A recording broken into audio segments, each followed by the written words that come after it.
top of the fall, Montmorency Falls.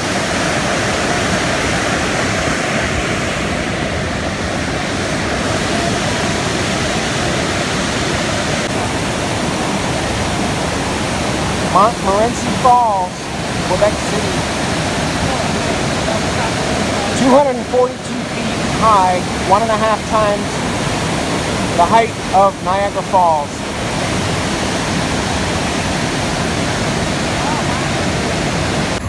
Here we are at Nugget Falls, next to Mendenhall Glacier, which is over there. 9 years ago we were here. It was prominently visible all the way out to here. Now you can barely see it.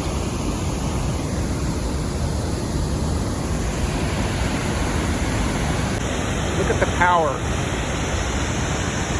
these glaciers.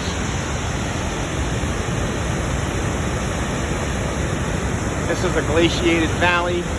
There's Mendenhall Glacier.